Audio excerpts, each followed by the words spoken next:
안녕하세요. 글로벌오토스 원선홍입니다. 오늘은 페라리 로마의 국내 출시 현장에 좀 와 있습니다. 지금 보시는 차량이 바로 페라리의 새로운 GT 모델 로마이고요. 이탈리아의 수도인 로마 이름을 좀 따왔습니다. 대단한 자신감? 페라리가 아니면 좀 하기 힘든 그러한 차명이 아닐까라고 생각이 되는데요. 이 로마라는 이 차명, 페라리는 그동안에 이탈리아의 그 지명을 차량 이름으로 많이 사용을 해왔죠. 포르토피노나 마라넬로 같이 이렇게 지역의 이탈리아 도시의 이름을 써오기도 했는데, 드디어 이탈리아의 수도인 로마의 이름을 차량명에 사용하기 시작을 했습니다. 그만큼 이 로마 모델에는 그 페라리의 많은 최신 기술들 뿐만 아니라 그 모델 자체로서의 의미도 좀 높다라고 평가를 할 수가 있겠는데요. 일단 좀 디자인부터 한번 간단히 살펴보죠. 사실 이 페라리 로마가 처음에 이제 출시한다는 소식을 접했을 때 포르토피노의 쿠페 버전 정도로 좀 이해를 했었습니다. 그래서 디자인의 차이라든지 그런 부분이 크지 않을 거다라는 생각을 하기도 했었는데, 생각보다 정말 많은 부분에 있어서 새로운 차다운 좀 모습을 보여주고 있습니다. 포르토피노의 모습은 전혀 찾아볼 수가 없고요.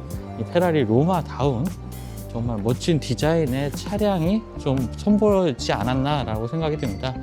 일단 차량의 앞쪽 전면부 디자인 같은 경우에 굉장히 좀 독특한 형태이죠. 이 앞쪽 같은 경우에 샤크노즈라는 이름으로 좀 부르고 있는데요.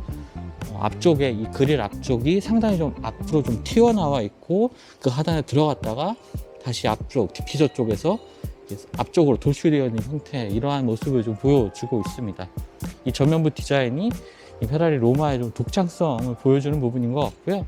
헤드램프 역시 굉장히 좀 날렵한 형태로 되어 있습니다. 가운데 이제 주간 주행등을 중심으로 해서 위아래로 두 개의 LED 헤드램프가 나뉘어서 이렇게 나와 있는 형태로 좀 보여지고요. 그리고 전면부 위쪽에 보면 이제 페라리의 로고가 익숙하게 나와 있지만, 이 차량의 측면부 같은 경우에는 이 페라리의 로고가 따로 없습니다. 기존의 페라리의 많은 차량들은 이 측면에 페라리 로고를 이렇게 붙어서 사용을 했었죠. 보통 이제 휠아치 뒤쪽으로 이러한 로고를 좀 장착을 했었는데, 그런 것이 없이 이 측면에서는 이 타이어 쪽 휠 가운데 있는 이 로고를 제외하고는 이 측면에서는 따로 볼 수는 없습니다. 하지만 완전히 없어진 건 아니고요. 옵션을 통해서 추가를 할 수가 있다고 하네요. 타이어 같은 경우에는 22인치 피렐리 타이어가 탑재가 되어 있고요. 245, 35, ZR20 타이어가 장착이 되어 있습니다. 그리고 휠아치 뒤쪽으로 보는 이 카메라가 장착이 되어 있네요. 센서로 보입니다. 카메라는 아니고요. 그냥 센서입니다. 센서가 장착되어 있어서 차량 측면부에 장애물 같은 것을 확인을 할 수가 있고요. 도어 같은 경우, 이 측면 같은 경우에 굉장히 좀 날렵한 이 GT 모델의 다운 모습을 좀 보여주고 있습니다. 특히 인상적인 부분이 이 손잡이 부분인데요. 이 손잡이 같은 경우에 측면에서 볼 때는 이렇게 돌출된 부분이 없긴 하지만, 손을 집어넣어서 이제 문을 여는 이러한 형태로 되어 있습니다.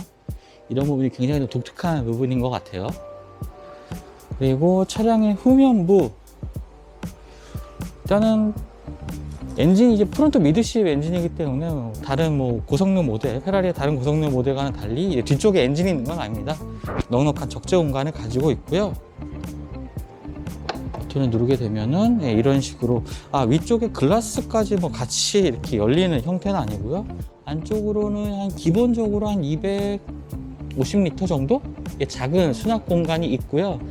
이제 2열 시트를 젖히게 되면 이 안쪽까지 길게 긴 짐을 수납할 수가 있겠습니다. 골프백 2개 정도가 들어갈 만한 공간이 아닐까 이렇게 생각이 되고요.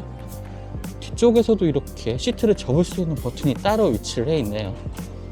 이것을 눌러서 접을 수 있을 것 같고요. 또 하단에는 여기까지 고무고 킷이 위치해 있습니다. 전동식으로 닫을 수 있는 버튼은 아니고요. 그냥 손으로 닫으면 되겠습니다. 리어램프도 상당히 독특한 디자인이죠. 지금 4개의 분할된 리어램프가 좌우로 2개씩 위치해 있는 것을 볼 수가 있고요.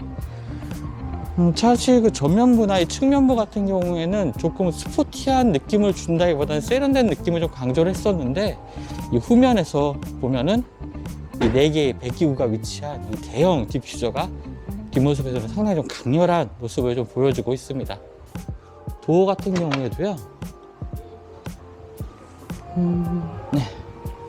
일단은 사운드 시스템 같은 경우에는 JBL의 사운드 시스템이 장착이 되어 있고, 따로 도어를 열 수 있는 레버가 있는 것은 아닙니다. 단 이 버튼을 통해서 버튼을 눌러서 문을 열 수가 있는데요, 뭐 잘 만들었겠지만 오류가 안 나서 문이 안 열리는 그런 일은 없겠죠, 당연히.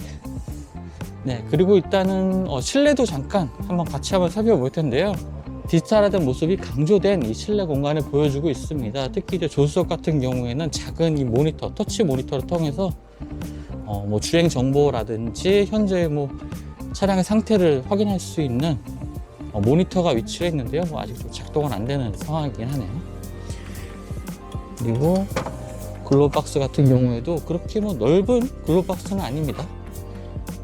작은 공간에 글로박스 보여지고 있고, 차량의 측면부, 이제 전자식 기어 노브가 적용되다 보니까 이 하단에 이 수납할 수 있는 공간이 따로 마련이 되어 있죠.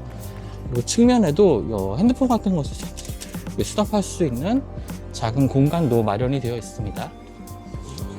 자, 운전석 쪽에 도어 트림을 또 살펴볼 텐데요, 일단 메모리 시트 같은 경우에 3개의 메모리를 사용을 할 수가 있고요. 아까 말씀드렸던 것처럼 이 도어를 열 때는 버튼을 눌러서 도어를 열고 닫을 수 있게 되는 거고요.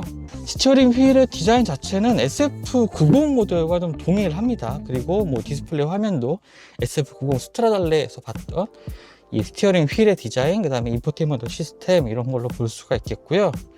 또 페라리의 GT 모델로는 처음으로 이 5단계의 주행 모드를 지원하는 이 레버가 장착이 되어 있습니다.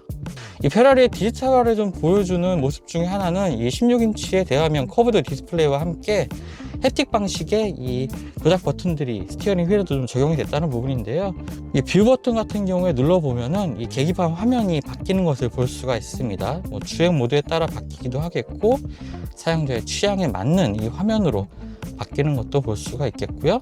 주행 모드 같은 경우는 웬 모드와 컴포트 모드, 그 다음에 스포츠, 레이스, 그 다음에 ESC 오프까지 적용이 되어 있습니다. 사실 전체적으로 지금 몇 가지 동작을 좀 해보는데 이 반응이 그렇게 빠르진 않습니다. 버튼을 누르는 즉시 좀 메뉴가 전환됐다는 느낌보다는 한 0.2, 3초 정도 이렇게 지연되는 모습도 보여주고 있는데요, 전체적으로 보시면 운전석과 조수석이 완전히 분리된 형태로 되어 있습니다. 이 1열 같은 경우에 운전석을 완전히 감싸고 있는 이 라운드된 디자인, 그 다음에 조수석 역시 감싸고 있는 형태로 보여지고요. 페라리 로마 같은 경우에 2+2 시트 구조입니다. 지금 뒤쪽에 보시면 작은 시트들이 마련이 되어 있긴 한데, 사실 사람이 탑승한다기보다는 뭐 아이가 앉거나 아니면 아이소픽스를 고정할 수 있는 것도 마련이 되어 있긴 한데, 뭐 넓은 공간을 이렇게 제공해 주는 것은 아니기 때문에 짐을 두거나 유아용 시트를 고정하는데 뭐 사용하는 정도라고 볼 수가 있겠습니다. 페라리 로마의 엔진룸을 좀 보고 있습니다. 뭐 엔진룸 자체는 루쏘를 떠오르게 하는 이런 구성으로 조금 보여지고요. V8 엔진, 620마력의 출력을 발휘하는 이 고성능 GT 모델답게 고출력의 엔진을 탑재를 하고 있습니다.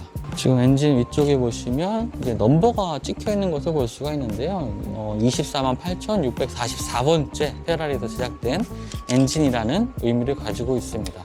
네, 지금까지 페라리 로마 좀 간단하게 좀 살펴봤는데요, 일단은 국내 출시 가격은 뭐 정확하게 확정되어 있는 가격은 아닙니다.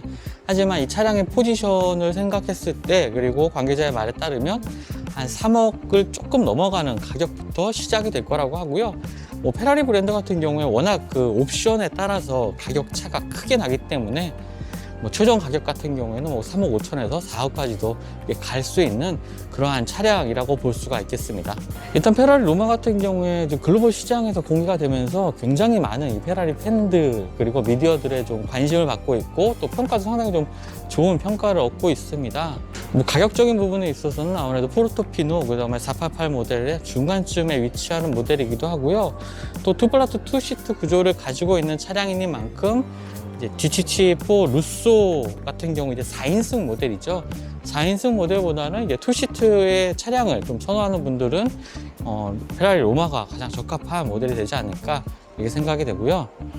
포르토피노보다는 좀 더 우아한 외관을 가지고 있는 이 GT 모델을 선호하는 분들에게 정말 좋은 선택지가 되지 않을까 이렇게 생각이 됩니다. 일단 뭐 촘촘하게 이 모델 라인업을 조금 구성하고 해가고 있는 이 페라리의 모습 볼 수가 있었고요. 특히나 이 디지털화, 예전에는 사실 뭐 과거에 이 페라리라 하면은 뭐 고성능 럭셔리 스포츠카, 고성능 스포츠카라는 슈퍼카라는 이미지가 좀 강했지만, 이제는 많은 분들에게 좀 데일리카로서도 이용할 수 있는 다양한 차량들을 꾸준히 좀 선보이고 있습니다. 그 가운데 이제 페라리 로마가 추가가 됐고요. 뭐 글로벌 시장에서의 반응도 상당히 좀 좋다고 합니다.